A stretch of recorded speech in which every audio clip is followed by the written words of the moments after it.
What does the ultimate camper van actually look like? If your answer involves a Sprinter, a Winnebago, or a six-figure American conversion, you might want to sit down for this. It's a Korean bus. And before you click away, hear me out.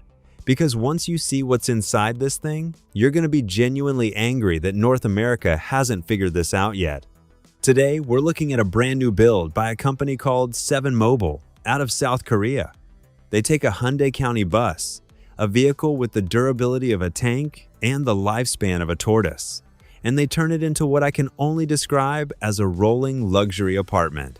We're talking built-in air compressors, freeze-proof plumbing, a bidirectional battery system, waterless toilets, and a dad spot. Yes, you heard that right.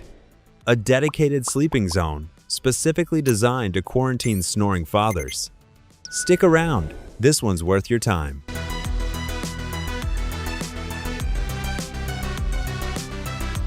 So first things first, why a bus?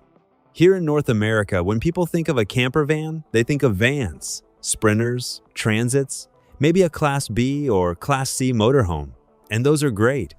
But there's a fundamental problem with van-based builds. You're always fighting the limitations of the original vehicle: low ceilings, narrow width, thin walls. The Hyundai County doesn't have those problems. It's a full-size minibus originally designed as public transit, and that means it was engineered from day one to take a beating. The steel body is thick, rigid, and built for hundreds of thousands of kilometers of daily use. What Seven Mobil's CEO Lee Young-deok points out, and this really stuck with me, is that a 3 or 4-year-old bus is basically brand new. He puts it like this: if a bus were a person, at 3 to 4 years old, it's just learning to walk. Meanwhile, a 3-year-old Sprinter with 150,000 miles on it, you're already nervous about it. And what's crazy is, Seven Mobil builds are rarely available on the used market, not because they're rare, but because once people own one, they refuse to sell it. That tells you everything. The exterior of this build reflects Seven Mobil's obsession with both looks and practicality. The finish is a deep navy and black two-tone gloss, striking on its own, but also the smarter long-term choice over matte, which the CEO now actively steers customers away from due to how unforgiving it is to maintain. The awning and solar brackets have been redesigned to look intentional and tactical rather than bolted-on afterthoughts. Because at Seven, even the roof hardware is considered part of the design. On the outside of the vehicle, a Mahle tactical panel on the service door lets you organize frequently used gear within arm's reach, and a fire extinguisher is now mounted there as standard, a practical response to growing wildfire concerns across Korea. An air coupler gives you access to the onboard compressor from outside, so inflating tires or air tents on site requires no extra equipment at all. If there's one thing that tells you whether a camper van builder actually knows what they're doing, it's how they handle the electric. Most van conversions, even expensive ones, hide everything under benches or inside cabinets. Which means the second something trips or needs checking, you're pulling out mattresses, moving gear, waking up your spouse at 2 a.m., it's a nightmare. Seven Mobil moved the entire electrical panel to the outside of the vehicle. Open one external door and you've got system fuses, 12-volt fuses, individual circuit breakers for every single 220-volt outlets, and this is the part that really impressed me: a relay for every major function: indirect lighting, water pump, inverter, heating elements, fresh water, gray water, wastewater. Every single one gets its own relay. More relays equals more safety. That's not marketing talk. That's electrical engineering. Now here's something North American builders almost never do. Every 220-volt circuit has a dedicated breaker, not a shared breaker, not a master cutoff, individual breakers. So if one circuit has a fault, it trips and everything else stays on. And the whole panel, sealed with rubber gaskets, completely weatherproof. But that's just the panel. The battery to ignition switch is where things get genuinely clever. The leisure battery and the starter battery are linked through a manual switch. Parked for 2 weeks in January, press the switch and the lithium iron phosphate leisure battery jumpstarts the engine. Every time, zero hesitation. But flip it the other way and your solar power charges the starter battery. Bidirectional. 2 functions, 1 switch.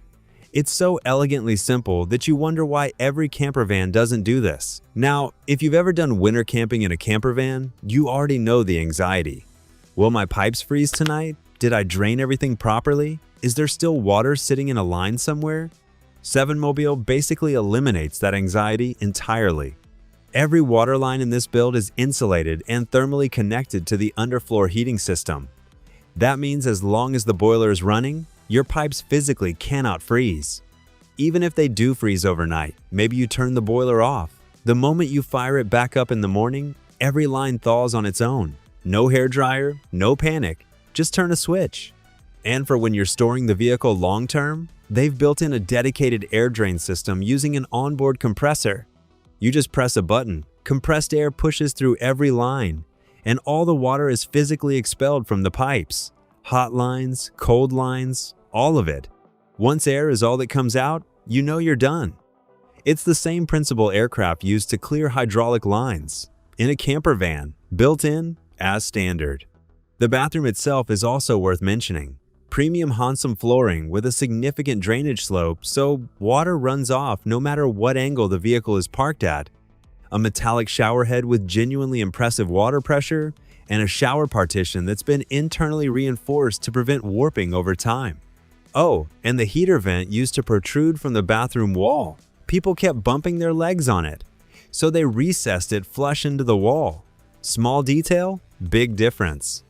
Okay, I want to spend a minute on something that sounds a little unglamorous, but is genuinely one of the most practical camper van innovations I've come across. That's the waterless toilet. Traditional cassette toilets in camper vans require water to flush, which means water consumption, a tank that fills up, and eventually, you carrying that tank to a dump station and emptying it. Which, look, some people are completely fine with that. But for a lot of people, it's one of the more unpleasant parts of camper van life. The waterless version works differently. Instead of flushing with water, waste is sealed immediately in a biodegradable bag. Think of it like a vacuum seal, and you simply remove the bag and dispose of it in regular household trash. No liquid, no smell, no dump station, no freezing pipes connected to your toilet. It's been legally confirmed in Korea that this method of disposal is fully compliant. The benefits stack up fast. Less water used overall, zero freeze risk, massively simplified plumbing, and a much shorter installation time for the builder. Seven Mobil says they're seeing growing demand for these. And honestly, I think this is something the North American market is going to catch up to very quickly. Walking through the interior of this build, the thing that keeps striking you is how much thought has gone into every single detail. Take the sleeping arrangements. The main rear berth is wide and comfortable, your standard camper van setup. But then you've also got what Seven Mobil calls the dad spot. The front lounge table drops down to a flat sleeping surface. A mattress drops in, and suddenly you have a fully isolated sleeping zone separated from the rest of the family. The official reason is that dads snore and toss around, but the actual reason is pure, brilliant, and domestic peace. The CEO talks about it with such joy that you can tell this feature came from lived experience. The passenger seats, which in the original county bus are completely fixed and immovable, have all been modified to slide forward and back and recline. That's not a small modification. That's a complete retrofit on every single seat, done as standard on every build. The armrests in the driver's area have been raised to align with the door armrest. Why? Because mismatched armrest heights cause shoulder tilt on long drives, which causes spinal fatigue. They thought about your posture. In a camper van, a 32-inch motorized TV can be installed in 2 positions, depending on what the customer prefers. The refrigerator is a purpose-built camping unit with a locking handle and dual fridge-freezer functionality. There's a wardrobe behind the passenger seat, and the lighting is fully zoned, so the front of the vehicle can be bright while the back is dark for sleeping. And the upholstery, aqua fabric, hand-stitched with precision seams.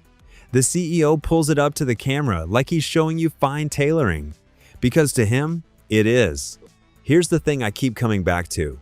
Watching all of this. In North America, a high-end camper van conversion, we're talking Sprinter-based, professional build, Well-appointed will run you anywhere from $150,000 to $250,000 US. And for that money, you often get a cassette toilet, an electrical panel buried under your bed, exposed plumbing that freezes in winter, and fixed seating. What Seven Mobil is building on a Hyundai County is, in almost every measurable way, more engineered, more thoughtful, and more durable than that. We don't have the county bus here in North America, which is the obvious barrier. But the philosophy is treating a camper van like a precision product rather than a craft project. That's something the North American market could absolutely learn from. The external electrical panel, the bidirectional battery system, the freeze-proof plumbing with onboard air drainage, the relay per function electrical design, the ergonomic armrest alignment. These aren't luxury extras in the Seven Mobil world. They're just the baseline. They're standard. And there's something almost humbling about watching a builder in South Korea solve problems that North American and European converters have been leaving unsolved for decades. Thanks for watching the video. What feature on the Seven Mobil would you most want to see in a North American build?